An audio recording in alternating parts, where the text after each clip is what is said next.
Welcome back, Aspire Leaders. Whether you're shaping young minds in your classroom or leading the way on your campus, have you ever ventured into the realm of growth mindset practices? It's a fascinating journey, and we're about to embark upon this important topic in this episode with Brian Martin. He's a fantastic elementary teacher and coach, also does a fantastic job as a podcaster with Teaching Champions.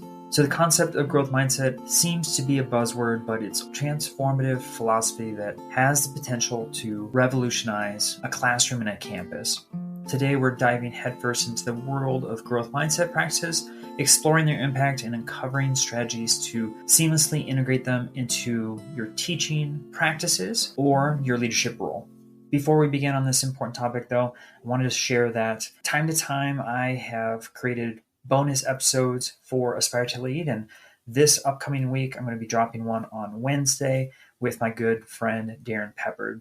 He's been a former guest before and does a phenomenal job as an author, podcaster, and speaker. And so we're going to really be diving into the topic of aspiring and brand new leaders. And it's going to be kind of a similar format to the Aspire mailbag.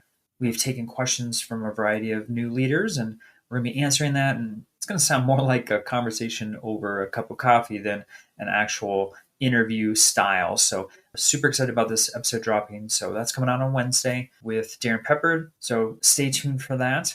But now let's go over to our conversation with Brian Martin as we really discuss fostering resiliency and cultivating a growth mindset. Welcome back, everyone, to Aspire to Lead, where we will be discussing the visions, inspirations, and experiences from top educational leaders. My name is Joshua Stamper, and you can connect with me on Twitter or on Instagram at Joshua_Stamper. Aspire Leaders, I'm so excited for this conversation. I have been connected to this phenomenal educator, leader, and podcaster for a little while. I've got to see him just flourish in everything that he does, and I'm so excited about this conversation we're about to have. Brian, thank you so much for being on Aspire to Lead. Josh, I appreciate you having me on so much. I'm a big fan of the podcast, and I knew we met one time over Zoom before, and you had a Kevin Garnett jersey hanging up. I said, that's my guy right there. I need a deeper conversation with this guy. That is my favorite player. I'm looking at it right now as we have this conversation. So as a Minnesota guy, that was, a person that I idolize. I remember going to games. Yeah, that's my guy, Kevin Garnett. So I remember that conversation, and it was such an easy one. I was on fire afterwards. You had this energy about yourself, and so I'm super excited about the conversation we're going to have today on like school culture, positivity, growth mindset, and of course about your podcast. But before we jump into those conversations, I'd love to hear a little bit about yourself. Please share your educational and leadership journey.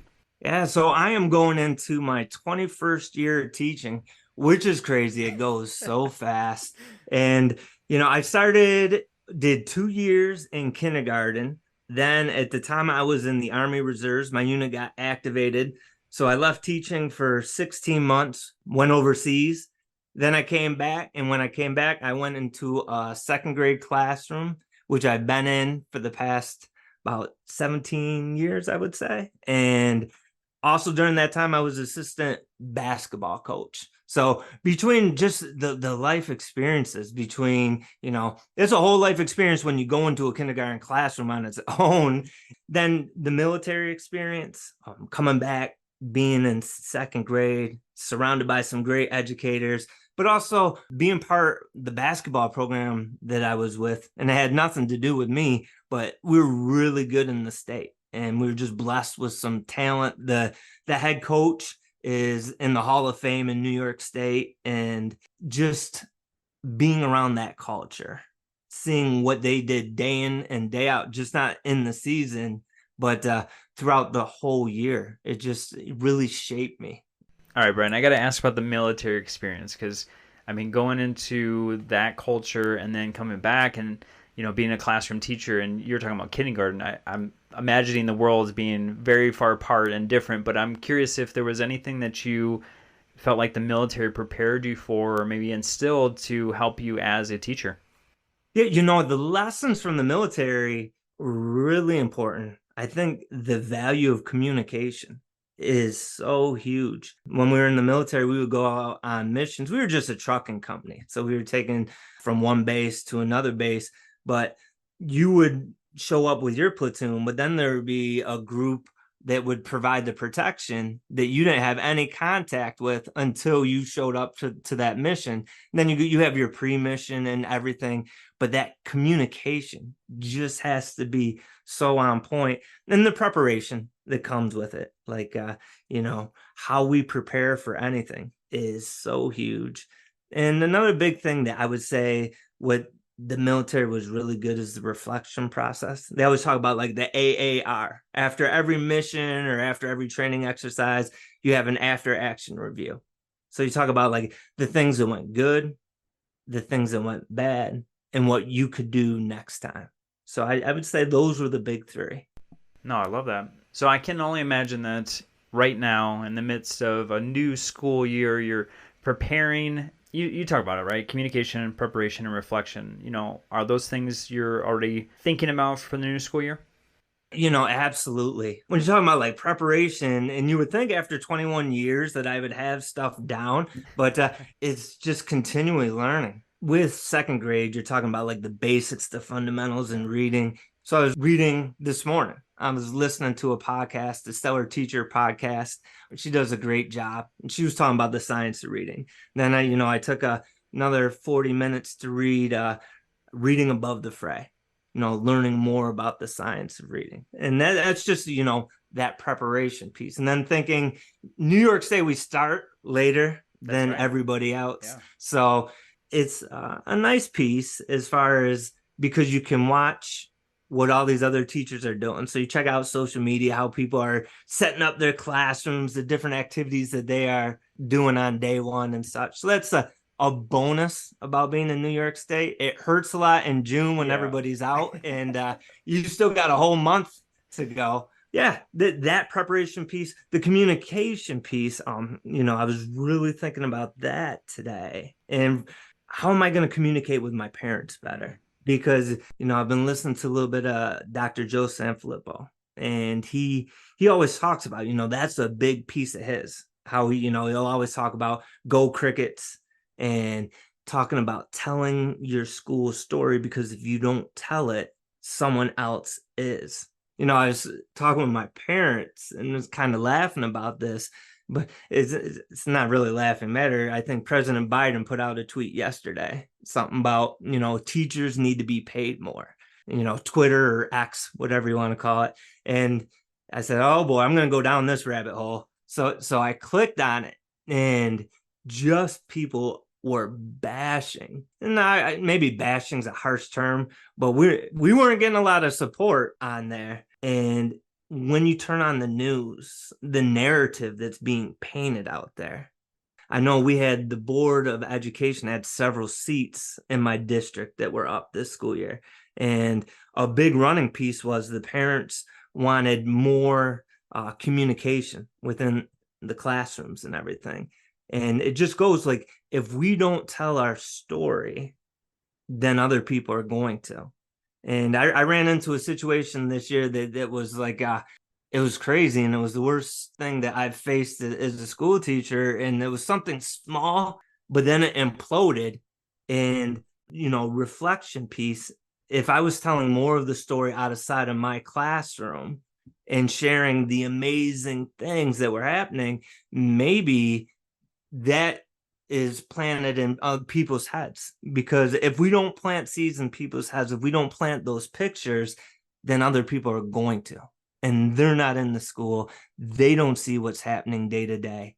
So I think that, that communication piece with the parent is huge. Yeah, I agree 100%. And unfortunately, positive intent is not always there, for those who are outside of school. And I want to talk a little bit about that, because unfortunately I saw the same rabbit hole that you did on, like you said, Twitter or X, whatever it is.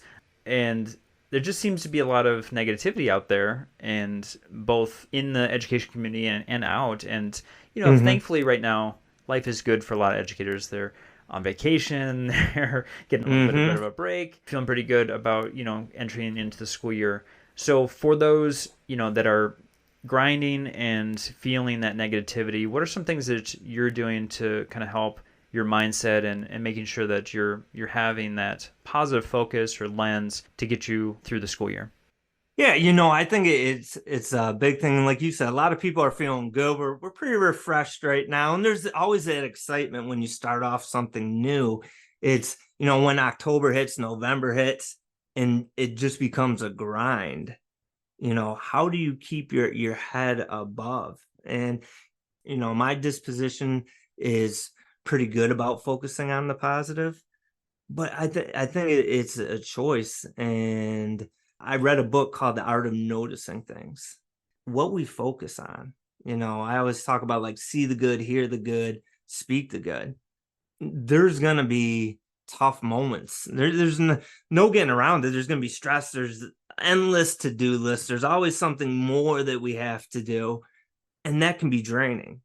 But if we take that time, in the middle of our day just to capture those moments, like every single day, I build it into my day where there's little moments that kind of refresh you up. So when you talk about like the positive, where my classroom's at, I'm the first classroom in the hallway. The kindergarten students always line up right in front of my door, waiting for the bell before they walk on down to their wing. So what I do to start the day off is I go out and we try and time the bell out correctly, and we'll just do a countdown from 10 to 0 and see if we can get the bell going. So you get, all these kindergartners doing the countdown, and then they'll come by and they'll give me a high five and everything. It's a nice way to start the day. Or there's little mantras that we have inside our classroom, or little celebrations. Like on Wednesdays, I have like a growth mindset belt. I saw a soccer coach. He was a friend and he posted up on Twitter, and he wanted to reward the student or the athletes that were really busting it at practice. So he had this WWE belt, and I said, that is so cool. So we brought it into the classroom. We made our own design, threw it up in front of it said GM, really, really nice. So for growth mindset. And what we do is like every Wednesday, we'll play Michael Buffer, YouTube it, and he comes out from like SummerSlam 1987. I mean, it's grainy and everything, but the kids, we do it every single week, so they get it down, and everybody will be like, let's get ready to rumble. I'll walk around like I'm the Rock with a belt on my shoulder, and then we just call up a kid and we wrap it around them, and we point out like a behavior that we want to see more in the classroom that kid did. We cheer for him, and then he goes down to the office and stuff to get some praise from them. But it's setting up little moments like that the kids really enjoy, that you can take out of your day from the normal curriculum and just celebrate. Since you had KG, I'll roll down a little more NBA with you. You'll get this. If you're a listener of the podcast and you're an NBA fan, back in the day, there's this guy named Steve Nash. He was an unbelievable basketball player. Good and UC, yeah, it's pretty crazy. That awesome athlete. Not so good of a basketball coach, but no, that's another story. That is another story. So UC Berkeley in the early 2000s, they do this study, and they want to know, is there a correlation between teams that celebrate one another and the success that they have? So they study every NBA team, and they just count, how many positive interactions do these teams have? And what they found is that the teams that had the most positive interactions are the teams that were the most successful. So Steve Nash, he plays on the Phoenix Suns at the time. Well, they take it a step further. So they have their intern watch Steve Nash for 82 games. And, I think he just had a paper and pen, because it's like 2007. So it's not the technology wasn't there like it is right now. And all he had to do was watch how many fist bumps, high fives, or pats on the back that Steve Nash did. And over the course of an 82-game season, they said that Steve Nash had 239 positive interactions, which is insane because that's a 48-minute game. When you talk about like being positive, what am I celebrating in the classroom? How many times am I celebrating? Because when I'm celebrating, I'm feeling better. Hopefully the students are feeling better. we're just creating that classroom culture. And celebration, sometimes, I've tweeted about this and people take it too far and they think it's like we break out the fog machines and, all this stuff. A celebration's a fist bump. You did awesome right there. It's a smile. It's small things. But if you do that, if you fill your day with that, if you look for opportunities for that, even if you might be feeling down, but if I can, I'm second grade, so I'm feeling pretty bad in a moment, stressed out, just, situation shot the blood pressure up. I make it a point to look around the room and I can find reasons to smile. And slowly, if you start filling yourself up with those small things, it starts making you feel better. So, long answer, what are you looking for? What are you listening to? And, what are you speaking? Oh, long answer, but wonderful actionable items there. And I love the WWE growth mindset belt. And I can only imagine you in the hallways just yelling, "Can you smell what the Rock is cooking?" And have that belt on your on your shoulder.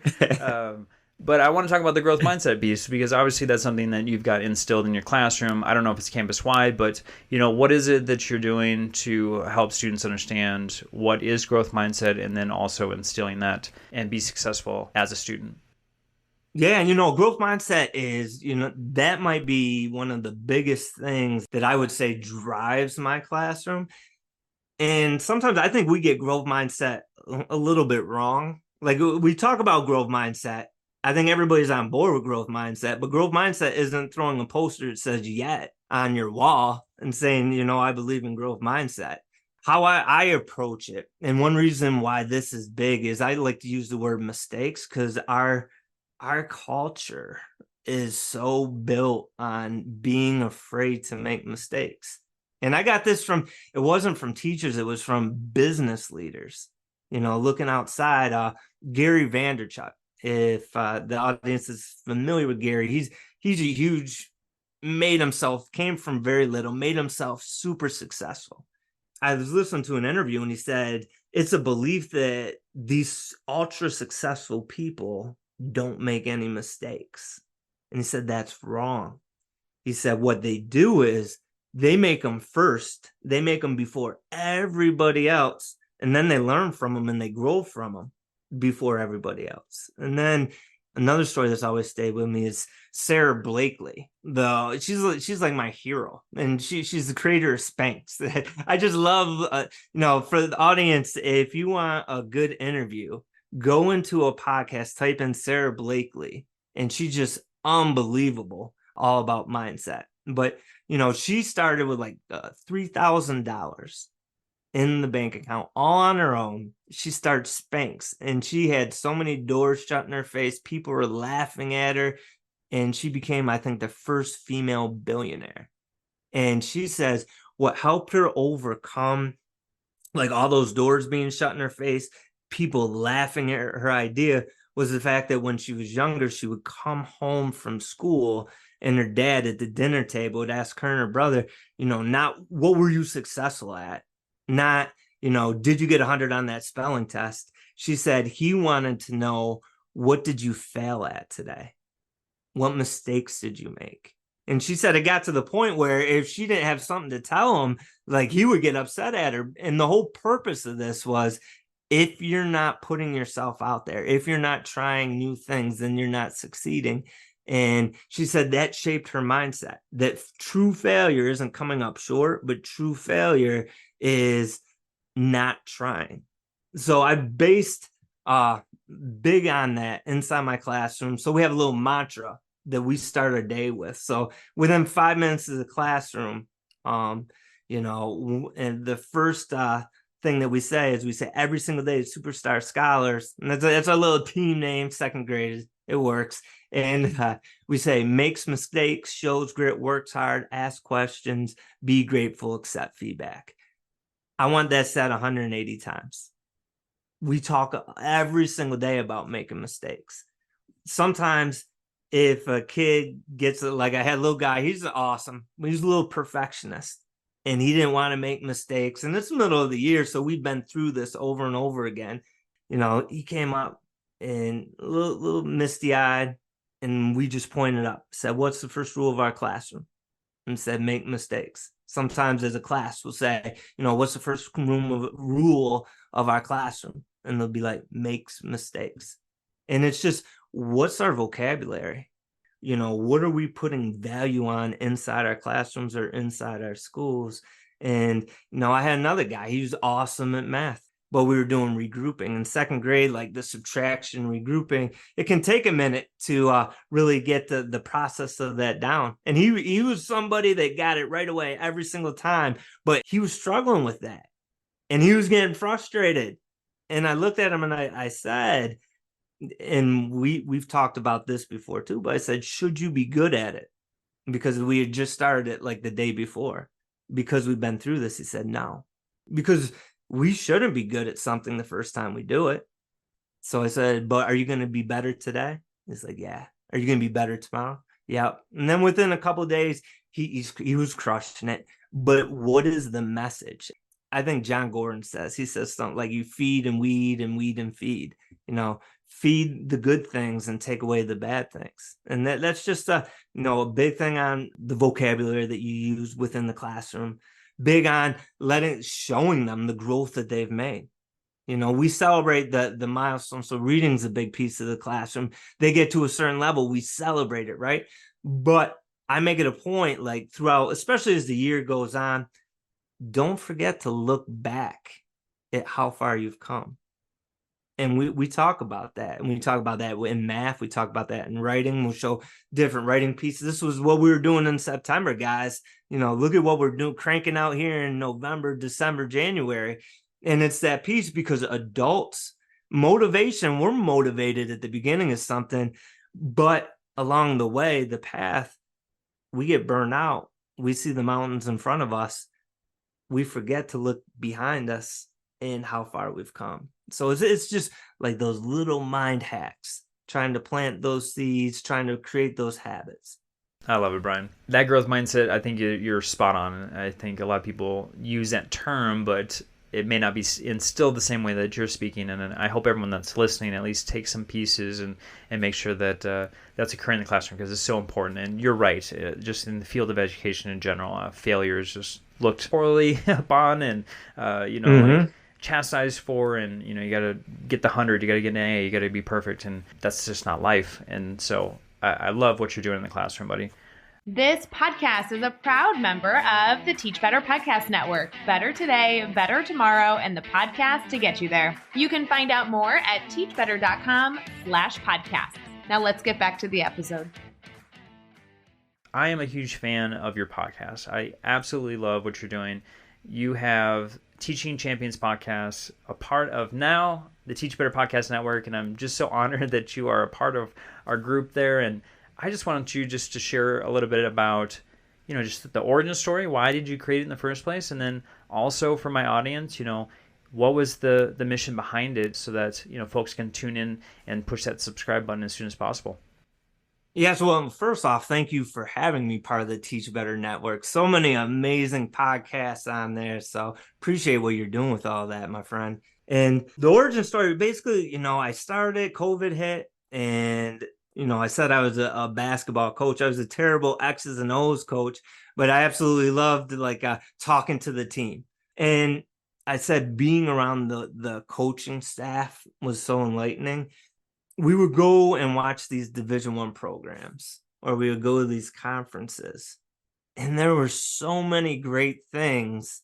And we would be driving back. Like, we went to see Shaka Smart was years ago. He was at VCU. So this was several years ago. We went and watched him. We went and watched Bob Huggins at West Virginia, and we'd be driving back, and the guys would be talking about basketball up front, the head coach and assistant coach. I would be sitting in the back thinking about how I could take that into the classroom, and just made me think there's so many great things out there, whether it's the sports world, the business world, that the regular teacher who might not be in the sports, who might not listen to that business podcast, but would absolutely love if it was just communicated to them in a language that resonated with them. So I guess that's how it resonated. It was just like taking those experiences and saying, hey, what can I share from all these different experiences with that? And then it kind of, I guess over time it transitioned, because it started out as a solo podcast, and now it's definitely more of like interviewing people and connecting people. And they say, like, if you're the smartest person in the room, then you're in the wrong room. Well, when I'm doing the solo podcast, that was a problem. So, but now, I bring somebody in, I'm definitely never the smartest person in the room. And it's just like a journey. So hopefully, with the podcast, it's meeting with some awesome people, people from like the Teach Better team. I had Ray Hewart, Livia Chan, Jillian Dubois, so many other people out there that are just doing amazing stuff, that have a positive message that I can learn from. And hopefully people can come on this learning journey with me as well. And you've had quite a few wonderful guests. You said the Teach Better team, which obviously I have a huge amount of respect for. But yeah, there's just some phenomenal educational leaders that are on there that, I definitely want my audience to go and check out. And you do a phenomenal job of interviewing them. You just have this beautiful knack of just connecting with your guests. And so shout out to you and all the fantastic things that you're doing. I know you're inspiring a lot of folks with that project, and I'm super excited to see where it goes. Brian, I want to kind of wrap up our conversation with a question I ask all my guests, which is, for aspiring and current leaders, if there's anything they can do next week, tomorrow, to enhance their leadership journey, what would you advise them to do? Yeah, first thing I would say is thank you. Like, an administrator is a tough position. And sometimes you don't get the thanks that you need to hear. So I would say, first off, thank you. And then the second thing is, you can listen to so many leadership podcasts and everything and get so many great tips. So I'll keep it simple, and I'll say, know what brings you joy. Search for that inside the classrooms, because there's always going to be somebody coming into your office. You're going to get those phone calls. You're going to get those emails. You're going to look up at your to-do list, and it's going to be crazy if you don't take time to see the good things. Even if it's a moment where you're walking by a classroom and you just hear laughter, or you see some amazing teaching going on. If you walk by a student and they smile at you or give you a little fist bump, if you don't fill yourself up with some good moments in those throughout the day, our days are too precious. Our days are too short. So, find those small moments, embrace them, hold on to them, because you'll need them. Oh, it's so true. As far as administration, I love that you were thanking everyone too, because you're right. And just in education as a whole, there's not enough of that going around. So yes, we definitely appreciate everyone that's listening, that's in the world of education and leadership. You are making a difference. And Brian, you, my friend, are making a huge difference. And for my audience, I'd love for them to connect with you. So how can they find the podcast? How can they find, all the wonderful things that you're doing? Yeah, no, I would love for you guys to check out the podcast. It's the Teaching Champions podcast. If you like my podcast, please share it. If you like Josh's podcast, and he's crushing it, man, he just hit some milestones, which are absolutely amazing. So big props to him for all he does. But, go out and tell somebody about the Aspire to Lead podcast, because it's hard to grow shows with the podcast. It's not like a YouTube channel or everything. It's hard to grow it. So share the Aspire to Lead podcast, and then sneak in there maybe the Teaching Champions podcast. But definitely check out the show. You can connect with me at bmartinreal on Twitter, or Teaching Champions podcast on Instagram. I would love to connect. Oh, for sure. And I appreciate the shout out, Brian. And we're going to have all of your links in the show notes for folks. So make sure that you're clicking on that and connecting with Brian. I promise you will get a ton of wisdom and inspiration from him on all his social media outlets and his podcast. Brian, it is such a pleasure to be connected through the podcast network. I know that we get to see each other through different PD things on that network, and through Circle community and things like that. So I just feel blessed to be in your presence, to be connected with you, and to learn from you. And I just appreciate your time this evening as a guest on Aspire to Lead. Yeah, Josh, this has been a blessing, my friend. So great to talk to you, my fellow KG brother. And you're crushing it, man. Thank you for sharing your shine with the world.